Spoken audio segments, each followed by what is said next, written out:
Maklum wajar kan di Nias ini termasuk salah satu daerah terpencil. Jadi memang sangat mengkhawatirkan. Kenapa? Karena dari pembelajarannya masih belum maju. Metode pembelajaran yang monoton, jadi anak-anak kurang tertarik. Contohnya seperti metode ceramah, sehingga membuat pembelajaran itu tidak efektif, membuat siswa sering jenuh dan bosan saat pembelajaran.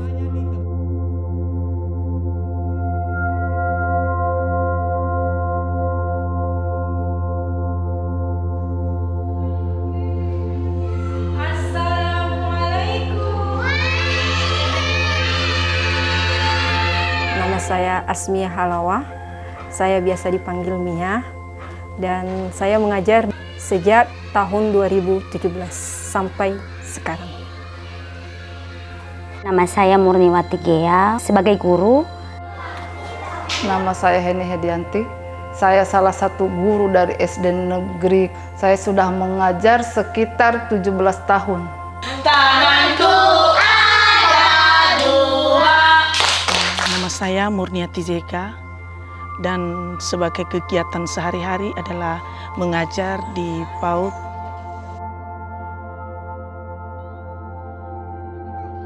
Dulu PAUD ini hanya dipandang sebelah mata juga. Sama dengan guru yang lain, saya juga mungkin metode mengajarnya istilahnya tidak terlalu banyak variasinya. Mungkin lebih banyak ke metode ceramahnya. Dikarenakan juga tidak ada pelatihan-pelatihan khusus. Pengaruhnya ya tentu saja kan tidak kreatif. Anak-anak itu terlebih-lebih saya kan ngajar di kelas 1. Jadi sepertinya tidak menyenangkan. Merasa itu-itu saja. Monoton, cuman itu saja. Datang ke sekolah, belajar, membaca, menulis, udah itu saja. Siswa kurang sih memahami instruksi ketika dalam proses belajar, mengajar. Sejauh ini saya tahu ternyata itu penyebabnya adalah komunikasi. Seperti itu mungkin ya. Saya juga tidak menyalahkan siswa. Sebenarnya sih guru juga. Cuman masalahnya 17 tahun saya mengajar, tidak ada pelatihan-pelatihan seperti, tidak ada metode-metode pembelajaran yang lain seperti sekarang. Paling ya itu tadi ceramah, diskusi, pembuatan soal, udah begitu saja.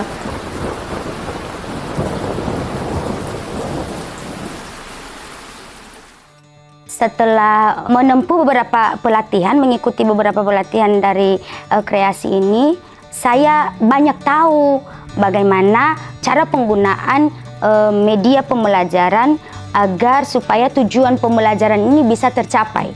Dan banyak hal yang kami terima yang merupakan hal yang baru, yang membuat kami bersemangat, yang membuat kami semakin berkreatif dalam melakukan kegiatan pembelajaran bagi anak-anak. Yang membuat saya terkesan itu, karena ini juga merupakan ilmu baru, yaitu di materi pertama tentang pengenalan fondasi pada anak usia dini. Itu merupakan ilmu-ilmu baru, terutama saya, apalagi guru-guru yang lain.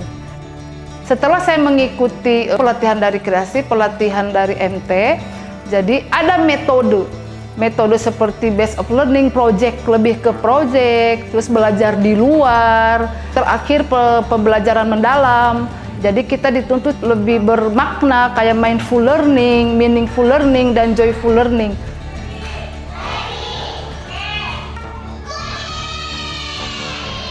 Saya memperhatikan juga guru-guru setelah mendapatkan berbagai ilmu tentang pembelajaran.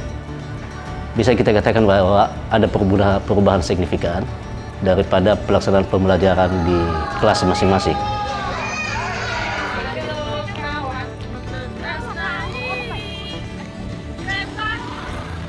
Selama ada program kreasi di PAUD kami, anak lebih bersemangat karena cara pembelajarannya yang lebih kreatif.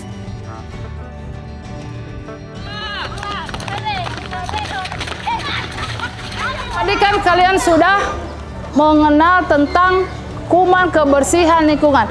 Oke Ken, bagus Ken. Kasih tepuk tangan dulu buat si Ken. Dan kebanyakan Bapak Ibu guru saya yang sudah mengikuti pelatihan-pelatihan, ada banyak perubahan lah dari tahun-tahun sebelumnya dengan adanya tim kreasi Dinas Utara saat ini. Dari pengalaman pelatihan dari kreasi ini, saya coba praktekkan dengan melakukan beberapa pendekatan-pendekatan kepada anak-anak. Saya melakukan asesmen awal itu 2 minggu awal pembelajaran. Selama 2 minggu itu, saya nilai dulu kemampuan fondasi apa yang sudah dimiliki anak ini. Motoriknya kah, bagaimana dia bersosial, kemampuan fondasinya mengenai nilai agama dan budi pekertinya, saya nilai mereka selama 2 minggu. Barulah saya sesuaikan cara pembelajarannya sesuai dengan kebutuhan mereka. Di situ saya tahu bahwa ternyata literasi itu bukan hanya membaca saja. Dan penerapannya terhadap siswa juga banyak versinya atau banyak strateginya. Bukan hanya disuruh membaca saja, tetapi lebih dari itu. Jadi saya perkenalkan mereka tentang huruf-huruf, tapi dengan cara-cara yang menarik dan menyenangkan, sehingga dari proses itu mereka lebih mudah bisa membaca. Sementara di Nias ini kan, apalagi kan kayak betul tadi lapangan pekerjaan tidak ada, jadi itu harus mempunyai bekal itu. Dengan pendidikan kan mereka mungkin salah satunya kalau mereka di saat nanti ke wilayah lain tidak dibodoh-bodohi, tidak dibully, tapi dengan bekal pendidikan mereka punya percaya diri.